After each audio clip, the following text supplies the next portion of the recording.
ಶಾಲೆಗೆ ಕೊಠಡಿ ಕೊಡಿ ಅಂತ ಕೇಳಿದ್ದೆ ಮಹಾ ಅಪರಾಧವಾಯ್ತಾ? ಮಕ್ಕಳ ಭವಿಷ್ಯಕ್ಕಾಗಿ ಧ್ವನಿ ಎತ್ತಿದ್ದಕ್ಕೆ ಅಮಾನತ್ತಿನ ಉಡುಗೊರೆ ಸಿಗ್ತಾ? ಹಗಲಿರುಳು ದುಡಿದು ರಾಜ್ಯ ಪ್ರಶಸ್ತಿ ಪಡೆದಿದ್ದ ಒಬ್ಬ ಆದರ್ಶ ಶಿಕ್ಷಕನಿಗೆ ಶಿಕ್ಷಣ ಇಲಾಖೆ ಈಗ ಸಸ್ಪೆಂಡ್ ಭಾಗ್ಯ ಕರುಣಿಸಿದೆ. ನ್ಯೂಸ್ ಲೈನ್ ಸುದ್ದಿ ಇಂಪ್ಯಾಕ್ಟ್ ಬೆನ್ನಲ್ಲೇ ಅಧಿಕಾರಿಯೊಬ್ಬರು ಅಹಂಕಾರದ ಪರಮಾವಧಿ ಪ್ರದರ್ಶಿಸಿದ್ದಾರೆ.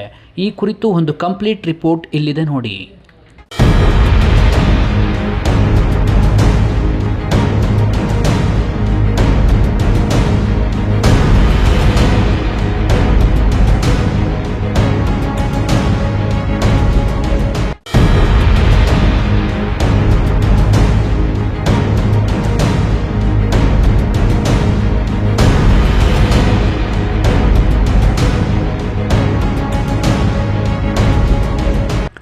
ಯಾವಾಗ ಈ ಪೋಷಕರು ಮತ್ತು ಮಕ್ಕಳು ನೆಮ್ಮದಿಯಾಗಿ ಶಾಲೆಗೆ ಬರ್ತಾರೋ ಗೊತ್ತಿಲ್ಲ. ತಲೆಯ ಮೇಲೆ ಯಾವಾಗ ಸಿಮೆಂಟ್ ಚೀರು ಬೀಳುತ್ತೋ ಅನ್ನೋ ಆತಂಕ. ಇದು ಚಿಕ್ಕಬಳ್ಳಾಪುರ ಜಿಲ್ಲೆ ಗುಡಿಬಂಡೆ ಪಟ್ಟಣದ ಸರ್ಕಾರಿ ಮಾದರಿ ಪ್ರಾಥಮಿಕ ಶಾಲೆಯ ದುಸ್ಥಿತಿ. ಈ ಪಾಳು ಬಿದ್ದ ಕಟ್ಟಡವನ್ನು ನೋಡಿ ಕರಗಿ ಹೋದ ಮುಖ್ಯ ಶಿಕ್ಷಕ ಎಂ ಶಂಕರ್ ನನ್ನ ಮಕ್ಕಳಿಗೆ ಕೊಠಡಿಗಳನ್ನು ಕೊಡಿ ಅಂತ ನ್ಯೂಸ್ ಲೈನ್ ಸುದ್ದಿ ವಾಹಿನಿಯ ಮುಂದೆ ಅಳಲು ತೋಡಿಕೊಂಡಿದ್ದರು. ಆದರೆ ವ್ಯವಸ್ಥೆಯ ಕ್ರೌರ್ಯ ನೋಡಿ ಮಕ್ಕಳಿಗೆ ಒಳ್ಳೆಯದಾಗಲಿ ಅಂತ ಕೇಳಿದ ಆ ಪ್ರಾಮಾಣಿಕ ಶಿಕ್ಷಕನಿಗೆ ಈಗ ಅಮಾನತ್ತಿನ ಶಿಕ್ಷೆ ವಿಧಿಸಲಾಗಿದೆ. ಅಂದಹಾಗೆ ಈ ಶಂಕರ್ ಸಾಮಾನ್ಯ ಶಿಕ್ಷಕನಲ್ಲ. ಶಾಲೆಯ ಮತ್ತು ಮಕ್ಕಳ ಶ್ರೇಯೋಭಿವೃದ್ಧಿಗಾಗಿ ಹಗಲಿರುಳು ಕೆಲಸ ಮಾಡಿ ರಾಜ್ಯ ಮಟ್ಟದ ಉತ್ತಮ ಶಿಕ್ಷಕ ಪ್ರಶಸ್ತಿ ಮುಡಿಗೇರಿಸಿಕೊಂಡಿದ್ದ ಅಪ್ಪಟ ಸದ್ಗುಣದ ಮಾಸ್ಟರ್. ಸರಿಯಾಗಿ ಕೆಲಸ ಮಾಡದೆ ಸೋಂಬೇರಿಗಳಾಗಿ ಓಡಾಡುವ ಶಿಕ್ಷಕರ ವಿರುದ್ಧ ಕ್ರಮ ಕೈಗೊಳ್ಳದ ಶಿಕ್ಷಣ ಇಲಾಖೆ ಶಾಲೆಯ ಉದ್ಧಾರಕ್ಕಾಗಿ ಧ್ವನಿ ಎತ್ತಿದ ಒಬ್ಬ ಕರ್ತವ್ಯನಿಷ್ಠ ಶಿಕ್ಷಕನ ಮೇಲೆ ತನ್ನ ಪ್ರತಾಪ ತೋರಿಸಿದೆ. ನಮ್ಗೆ ಬಹಳ ತೊಂದರೆ ಆಗ್ತಾ ಇದೆ. ಹಿಂದೆ ಕಡಿಮೆ ವಿದ್ಯಾರ್ಥಿಗಳಿದ್ರು ಕೂಡ ಈಗ ಬಹಳಷ್ಟು ವಿದ್ಯಾರ್ಥಿಗಳಾಗಿದೆ. ಆ ವಿದ್ಯಾರ್ಥಿಗಳಾಗಿರೋದ್ರಿಂದ ನಾವೇನ್ ಮಾಡ್ತಾ ಇದ್ದೀವಿ, ಡಿವೈಡ್ ಮಾಡಿದ್ರು ಕೂಡ ಕೊಠಡಿಗಳು ಶಾರ್ಟೇಜ್ ಆಗ್ತಾ ಇದೆ. ಅದರಲ್ಲಿ ನಾವು ಹೇಳ್ಬೇಕಾದ್ರೆ BO ಆಫೀಸ್ ಇರುವುದರಿಂದ BO ಆಫೀಸ್ ನಲ್ಲಿ 3 ಕೊಠಡಿಗಳನ್ನು ಅವ್ರು ಬಳಸ್ತಾ ಇದ್ದಾರೆ.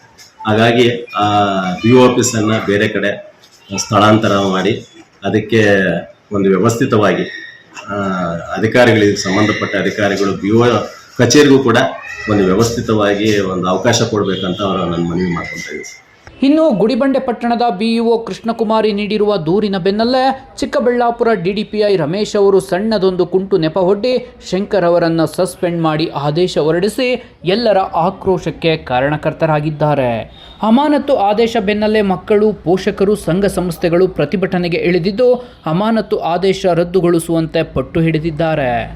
ಅಯ್ಯಯ್ಯೋ ಅನ್ಯಾಯ, ಅಯ್ಯಯ್ಯೋ ಅನ್ಯಾಯ, ಅಯ್ಯಯ್ಯೋ ಅನ್ಯಾಯ, ಬೇಕೇ ಬೇಕು ನ್ಯಾಯ ಬೇಕು, ಬೇಕೇ ಬೇಕು ನ್ಯಾಯ ಬೇಕು, ಬೇಕೇ ಬೇಕು ನ್ಯಾಯ ಬೇಕು. ಮುಖ್ಯ ಶಿಕ್ಷಕರನ್ನು ಅಮಾನತುಗೊಳಿಸಿರುವ ಮೇಲ್ಪಟ್ಟ ಅಧಿಕಾರಿಗಳು ಹೇಳಿ ಧಿಕ್ಕಾರ. ಮುಖ್ಯ ಶಿಕ್ಷಕರನ್ನು ಕೂಡಲೇ ಅಮಾನತುಗೊಳಿಸಿರುವ ಉನ್ನತ ಮಟ್ಟದ ಅಧಿಕಾರಿಗಳಿಗೆ ಹೇಳಿ ಧಿಕ್ಕಾರ. ವಿನಾಕಾರಣ ಮುಖ್ಯ ಶಿಕ್ಷಕರನ್ನು ಅಮಾನತುಗೊಳಿಸಿರುವ ಉನ್ನತ ಮಟ್ಟದ ಅಧಿಕಾರಿಗಳಿಗೆ ಹೇಳಿ ಧಿಕ್ಕಾರ. ಬೇಕೇ ಬೇಕು ನ್ಯಾಯ ಬೇಕು, ಬೇಕೇ ಬೇಕು ನ್ಯಾಯ ಬೇಕು. ಏನೇ ಬರಲಿ ಏನೇ ಬರಲಿ ಎಂದಕ್ಕಾಗಿ ಹೋರಾಟ, ನ್ಯಾಯಕ್ಕಾಗಿ ಹೋರಾಟ, ಎಂದಕ್ಕಾಗಿ ಹೋರಾಟ, ನ್ಯಾಯಕ್ಕಾಗಿ. ಶಾಲೆಗಳು ಉಳಿಸಿ ಅಂತ ಸರ್ಕಾರ ಹೇಳ್ತಾ ಇದೆ. ಅಂದ್ರೆ ನೀವೇನ್ ಮಾಡ್ತಾ ಇದ್ರಿ ನಿಮ್ಮ ಇಲಾಖೆಯವರು?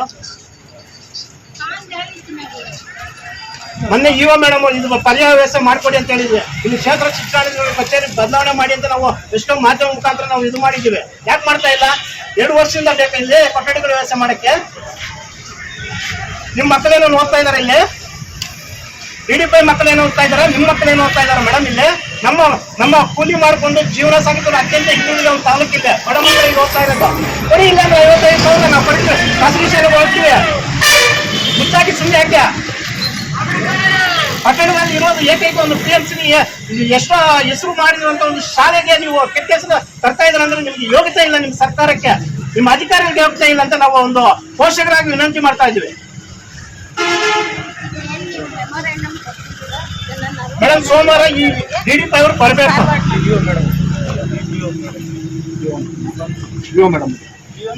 ಸೋಮವಾರ ನೀವು ಕಳಿಸ್ಬೇಕು. ಇಲ್ಲ ಅಂದ್ರೆ ನಾವು BO ಆಫೀಸ್ ಅನ್ನು ಮಾಧ್ಯಮ ಮುಖಾಂತರ ನಾವು ಹೇಳ್ತಾ ಇದೀವಿ. BO ಆಫೀಸ್ ಪೋಷಕರು ಬೇಗ ಆಗ್ತೀವಿ. ಪೊಲೀಸ್ ಅವ್ರಿಗೂ ಎಚ್ಚರಿಕೆ ಕೊಡ್ತಾ ಇದೀವಿ. ಸರ್ ನಮ್ಗೊಂದು ಅವಕಾಶ ಮಾಡಿಕೊಡಿ. ನಮ್ಮ ಮಕ್ಕಳು ಓದ್ತಾ ಇರೋದು ದಯವಿಟ್ಟು ಅಂತ ಶಿಕ್ಷಕರನ್ನು ಕಳೆದುಕೊಂಡ್ರೆ ಈ ತಾಲೂಕಿಗೆ ಒಂದು ಕೆಟ್ಟ ಹೆಸರಾಗಿ ಈಗ ನಾವು ಪೊಲೀಸ್ ಇಲಾಖೆಗೆ ಒಂದು ಮನವಿ ಮಾಡ್ತಾ ಇದೀವಿ. ನಾವು ಸೋಮವಾರ ಮುಖ್ಯ ಆಗ್ಲಿಕ್ಕೆ ರೆಡಿ ಇದ್ದೀವಿ. ಅವ್ರು ನಮಗೆ ಪರ್ಮಿಷನ್ ಕೊಡಿ. DDP ಅವರು 10 ಗಂಟೆಗೆ ಬರ್ಬೇಕು ಮೇಡಮ್.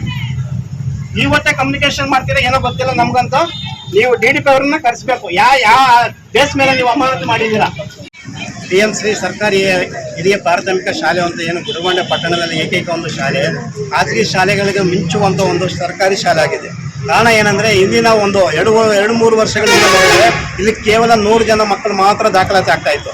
ಈಗ ಶಂಕರ್ ಸರ್ HM ಅಂತ ಬಂದ ಮೇಲೆ ಅವರ ಸ್ವ ಇಚ್ಛೆಯಿಂದ ಮತ್ತು ಇತರ ದಾನಿಗಳ ಮುಖಾಂತರ ಒಂದು ಸರ್ಕಾರಿ ಶಾಲೆಯನ್ನು ಉಳಿಸಬೇಕು ಅಂತ ಒಂದು ಸರ್ಕಾರದ ಒಂದು ಆದೇಶ ಏನಿದೆ, ಸರ್ಕಾರಿ ಶಾಲೆ ಉಳಿಸಿ ಅಂತ ಇದು ಮಾಡ್ತಾ ಇದ್ದಾರೆ. ನಮ್ಮ DDP ಅವ್ರು ಏನ್ ಮಾಡ್ತಾ ಇದ್ದಾರೆ, ಖಾಸಗಿ ಶಾಲೆಯವರಿಗೆ ಇದು ಉತ್ತೇಜನ ನೀಡ್ತಾ ಇದ್ದಾರೆ.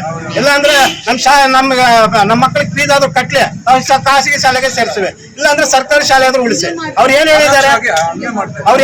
ಹೇಳಿದ್ದಾರೆ ನಮ್ಮ ಶಂಕರ್ ಸರ್ ಅವರು ಒಂದು ಮನವಿ ಪತ್ರ ಕೊಡೋ ಬದಲಾಗಿ ಒಂದು ಮಾಧ್ಯಮ ಮುಖಾಂತರ ಹೇಳಿದ್ದಾರೆ. ಏನಂತ ಹೇಳಿದ್ದಾರೆ, ಇಲ್ಲಿ ಸರ್ಕಾರಿ ಇದು ಕೊಠಡಿಗಳ ದುರಸ್ತಿಯಲ್ಲಿದೆ, ಶಿಥಿಲ ವ್ಯವಸ್ಥೆ ಇದೆ, ಇದು ಸರಿಪಡಿಸಿ ಅಂತ ಮಾನ್ಯ ಶಾಸಕರಲ್ಲಿ ಮತ್ತೆ ಮಾನ್ಯ DDP ಉಪನಿರ್ದೇಶಕರಲ್ಲಿ ಮನವಿ ಮಾಡಿದ್ದಾರೆ. ಒಂದು ಲೆಟರ್ ಹಾಕಿದ್ದಾರೆ. 2 ವರ್ಷದ ಹಿಂದೆ ಇದೇ ಶಿಕ್ಷಣ ಕ್ಷೇತ್ರಾಧಿಕಾರಿಗಳು ಮತ್ತು ತಾಲೂಕು ದಂಡಾಧಿಕಾರಿಗಳು ಒಂದು ಸಭೆ ಮಾಡಿದ್ವಿ. ಒಂದು ಪ್ರೊಟೆಸ್ಟ್ ಮಾಡಿಬಿಟ್ಟು ಈ ಅಮ್ಮನ ಏನ್ ಹೇಳಿದ್ರು, ನಮ್ಮ BO ಮೇಡಮ್ ಅವರು ಒಂದು 6 ತಿಂಗಳಲ್ಲಿ ವ್ಯವಸ್ಥೆ ಮಾಡ್ಕೊಡ್ತೀವಿ ಅಂತ ಹೇಳಿದ್ರು. 2 ವರ್ಷ ಆಯ್ತು, ಎಲ್ಲಿ ಮಾಡಿದ್ದೀರಾ ನೀವು?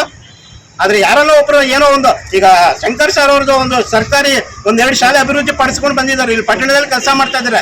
ಇಲ್ಲಿ ಯಾವುದೇ ಖಾಸಗಿ ಶಾಲೆಗಿಂತ ಸಂಗೀತ ಆಗಿರ್ಬೋದು, ವ್ಯಾಯಾಮ ಆಗಿರ್ಬೋದು, ಕಲ್ಚರಲ್ ಆಕ್ಟಿವಿಟೀಸ್ ಆಗಿರ್ಬೋದು, ಉತ್ತಮ ತರಬೇತಿ ಹೊಂದಿರುವಂತ ಒಂದು ಶಿಕ್ಷಕರನ್ನು ಕರ್ಕೊಂಡು ಇದು ಇಂಗ್ಲಿಷ್ ಮಾಧ್ಯಮದಲ್ಲಿ ಒಂದು ಮಕ್ಕಳಿಗೆ ಒಂದು ಉತ್ತೇಜನ ನೀಡುತ್ತಾ ಆಕರ್ಷಣೀಯವಾಗಿ ಒಂದು ಶಾಲೆಯನ್ನು ಮಾಡ್ತಾ ಇದ್ದಾರೆ. ಆದ್ರೆ ನೀವು ಕೊಡ್ತಾ ಇರೋದೇನು, ಒಬ್ಬ ರಾಜ್ಯ ಪ್ರಶಸ್ತಿ ಯುವಕರ ಚೇತನರು ಅವರು.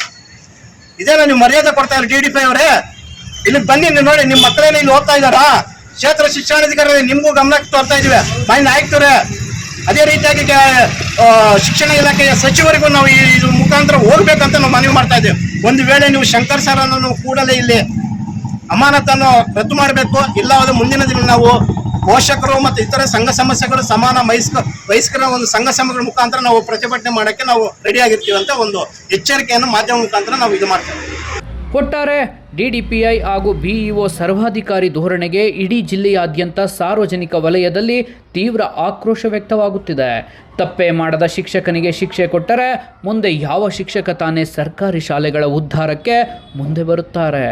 ಮಕ್ಕಳ ಭವಿಷ್ಯಕ್ಕಾಗಿ ಕಣ್ಣೀರಿಟ್ಟ ಶಿಕ್ಷಕನಿಗೆ ಅನ್ಯಾಯವಾಗಿದ್ದಾದರೂ ಇಲಾಖೆಯ ಉನ್ನತ ಅಧಿಕಾರಿಗಳು ಮಾತ್ರ ಕಣ್ಣು ಮುಚ್ಚಿಕೊಳ್ಳುತ್ತಿರುವುದು ವಿಪರ್ಯಾಸವೇ ಸರಿ.